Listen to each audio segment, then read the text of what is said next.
Je suis mais éclaté de rire.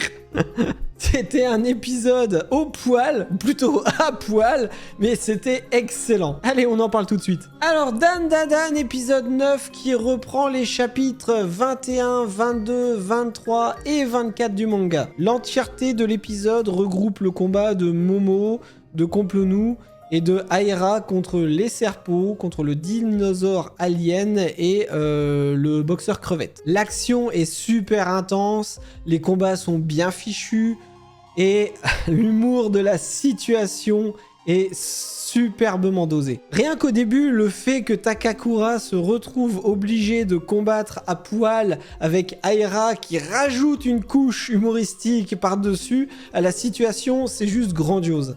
Ensuite, on a l'arrivée de Momo qui va leur permettre de mieux se battre, mais qui en veut toujours à Ken, et ça, c'est pareil, c'est désopilant.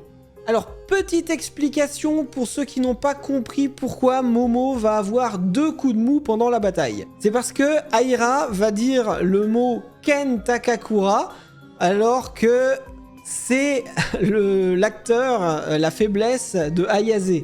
Donc du coup, ça va la mettre en off. Et ensuite, parce que Ken lui-même va lui sortir la réplique de cet acteur en disant qu'il n'est pas très dégourdi. Ça mis à part, le fait de combattre dans l'eau sans que les murs ne soient solides par la suite, ça rend le combat particulièrement difficile et ça renforce, je trouve, l'idée qu'on se sent perdu. Je m'explique, dans l'eau ou dans l'espace, si vous n'avez aucun point de repère, on devient vite désemparé, car avoir un objet solide, c'est vital pour garder la sensation de pouvoir s'accrocher justement à quelque chose si on se retrouve perdu. Or là, il n'y aura plus rien de dur auquel s'accrocher. L'ambiance, les couleurs, le fond sonore, tout est superbe, j'ai même pas besoin d'en parler. J'ai adoré le fait que la crevette soit obligée de remonter à la surface pour respirer, parce que du coup ça lui donne un petit côté vulnérable. Je me suis également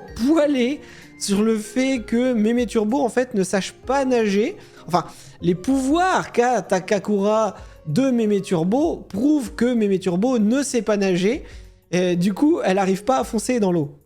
Enfin, il n'arrive pas à foncer dans l'eau. Ce qui m'amène au plus drôle, la solution trouvée par Momo pour combattre les aliens. Prendre Complonou dans ses mains en le faisant glisser petit à petit comme un poisson ou comme un savon, tout simplement pour le faire avancer.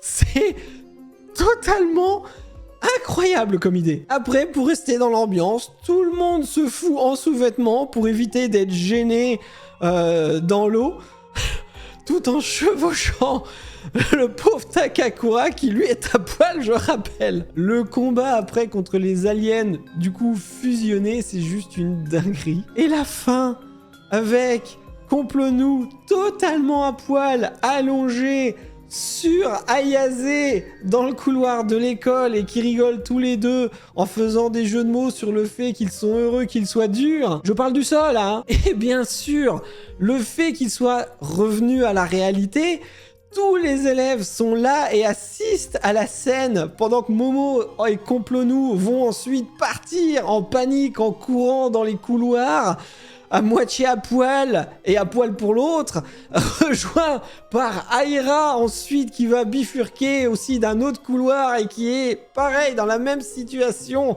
en sous-vêtements, mais j'ai éclaté de rire. Scène finale juste magnifique. Et attention, hein, le rendu brouillon des dessins sur les trois en train de courir dans les couloirs de l'école, c'est totalement volontaire pour montrer justement le burlesque et l'absurdité de la situation. Franchement, un épisode intense dans le combat, dosé avec justesse par le comique de la situation et par l'interaction entre tous les personnages. Vivement la suite, y'a que ça à dire. Sur ce, merci à vous et à la prochaine. Bye.